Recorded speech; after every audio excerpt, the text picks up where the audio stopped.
Como os senhores avaliam o atual momento das relações comerciais entre Brasil e Estados Unidos?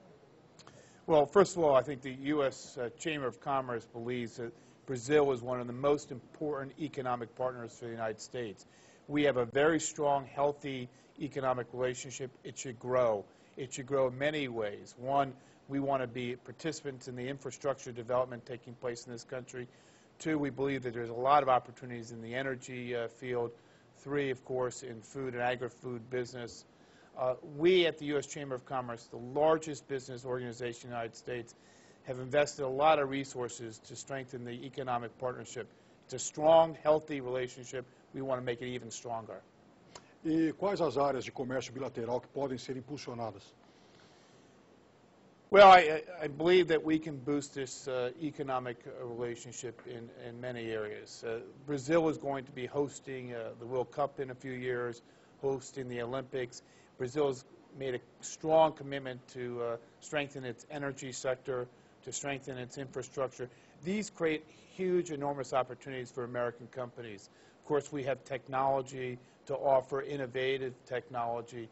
We have the ability to bring I think biotechnology to this country, and I think we believe that there is more opportunity for agricultural commerce between the two countries as well. We'd love to participate in the expansion of the U.S.-Brazil relationship because I think it's in the mutual interest of both countries. Se nessas áreas o mercado brasileiro ainda não é muito fechado à participação estrangeira. Well, I think it's important to note that every country has to have an open trading regime. You want to encourage trade and investment because that's not only going to help your people, but it's going to help your businesses develop and flourish. Of course, we'd love to see more market access for our companies in the United States here in Brazil. And I believe our two governments are committed to the relationship. We were delighted that President Obama visited this country earlier in the year. I think that was a historic visit. We want to build on that momentum. A lot of the focus of that trip was on economic ties, and the U.S. Chamber of Commerce is committed through the U.S.-Brazil Business Council to making sure that we take full advantage of the opportunities between the two countries. Em quais setores de infraestrutura as empresas americanas identificam mais oportunidades em relação a eventos como a Copa do Mundo e os Jogos Olímpicos de 2016? Well, the members of the Brazil-U.S. Business Council really see partnerships with Brazilian companies as one of the best ways to help support all of the upcoming mega events. And through partnerships, joint ventures, we see that being one of the primary mechanisms. IT, informatic systems, security, even in project management, a lot of the elements that lead up toward the mega events, these are all pieces where U.S. companies have an advantage and can complement the offerings of Brazilian companies. Mas essas áreas de construção de projetos, aí você não identifica na economia brasileira muitas barreiras ainda ao ingresso de empresas estrangeiras? There's a natural synergy and home base for a lot of the major civil engineering and construction companies, and U.S. companies have formed partnerships. The Brazilian marketplace is unique. You have some major U.S. companies doing work in Brazil, as you have major Brazilian companies like Odebrecht doing work in the United States. And in many cases on these global projects, they are partnering, and I think there's a lot of local know-how that's required doing things in Brazil, just as there is in the U.S., and that's why partnership is one of the logical solutions. If I could just add one line here, I think Steven, who represents U.S. companies investing and trading here in Brazil, would agree with me that we want to foster trade in both countries. We want to expand and develop the opportunities that exist in Brazil, but we want to encourage Brazilian companies to look at the United States as well. We benefit from the investment of Brazilian companies in our country, and we want to encourage that. Mr. Myron, e como reagir em relação à China na questão do câmbio? Everyone wants to talk about China, and China's impact on the world economy is enormous. Clearly, with the frugality in the economic fiscal situation in our country, as well as around the world, it's important to look at China's participation in the global financial structure.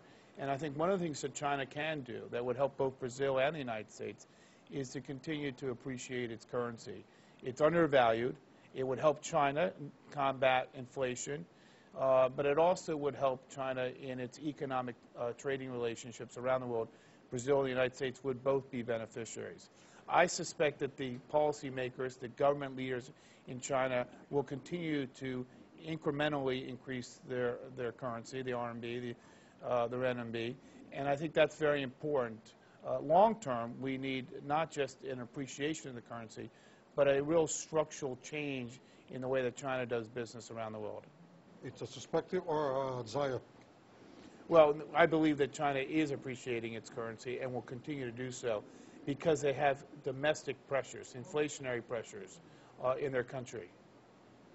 Steven, e produtores brasileiros, especialmente os agrícolas, reclamam de protecionismo. Protectionism is something that can pop up and does pop up around the country, and it's one of the missions and visions of the U.S. Chamber of Commerce and the Brazil-U.S. Business Council to really fight that when it pops up in the United States and in Brazil. It's not helpful to the economies of either country, and really working to level the playing field is what our member companies working on both sides are working to resolve. It's been many of the high hopes of the Doha round to address these in a comprehensive fashion, and efforts are still focused there. However, in parallel, we can't wait for the solution there, and we think that even bilaterally, there's much that can be done between the two countries to address a lot of the pending issues. You have an interesting asymmetry where much of what the U.S. companies want from Brazil are barriers in the industry and manufacturing area, or many of what Brazil wants are barriers in subsidies and tariff barriers in the agricultural sector. And it requires forming partnerships and coalitions across manufacturers and agriculture to effectively address this. And we're very hopeful that not just both administrations, but both Congresses will work together to address some of these underlying issues. Qual o interesse que o petróleo das áreas do pré-sal desperta nas companhias americanas? U.S. Oil and gas companies are very interested in working in the Brazilian market, both in the pre-salt and in the many other areas in the sector which are not often talked about and overlooked. The Brazilian administration has put ahead some aggressive goals in realizing the great potential returns of this, and we believe that those goals require the work of everyone working in Brazil and working with partners from abroad. There's just so much to be collected and oil to be tapped beneath the layer of salt and outside the pre-salt areas that we believe it's not just, it'd be very difficult for just one country, one industry to tap it all, and it's really the people of Brazil and the government that stand to benefit from that cooperation. Você imagina que o Brasil dia possa substituir a Venezuela como grande fornecedor de petróleo para os Estados Unidos? I'd say the limits of what Brazil can export to the world in the future really has no bounds at this point. Every year there's a new discovery, and you know, through perhaps increased cooperation between the two governments, they might be able to map out even further discoveries. Agora, mudando de petróleo para etanol, você acha que algum dia o etanol produzido aqui no Brasil ele deixará de encontrar barreiras para entrar no mercado americano? It's not only our hope that Brazilian ethanol can be sold in the U.S., but also that U.S. ethanol can be sold in Brazil. We're very much about two-way trade, and we're dedicated to working with the U.S. Congress to eliminate the barriers, the 54-cent per gallon import tariff on Brazilian ethanol and the domestic blenders tax credit subsidy. We are very much pro dismantling the barriers on both sides. Currently, as you know, it's corn ethanol that's being shipped to Brazil as the demand is high in Brazil. Those demands will change with time in the market, and the more barriers we can remove, we can let the natural flow of the market meet the demands that are there. Stephen really hit the issue and made it clear that we want to encourage more ethanol sold into our country from Brazil. The bottom line is we want to live up to our obligations under the World Trading System, because if we don't live up to those obligations, why should any other country? So we have every interest, the United States Chamber of Commerce, in making sure our Congress, the U.S. Congress, hears from us loud and clear.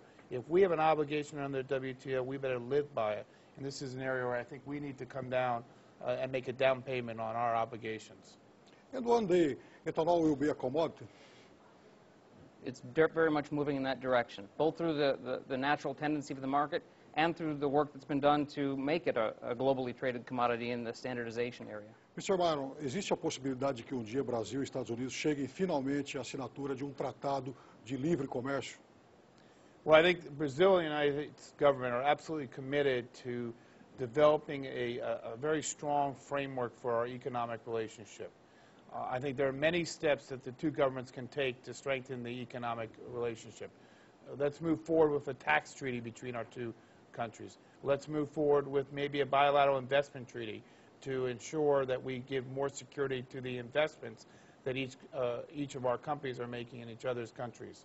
And third, I think we have to have the goal, ultimately, of a free trade agreement between the two countries, because that goal will set in motion, I think, a much more healthy, prosperous, and mutually beneficial economic relationship.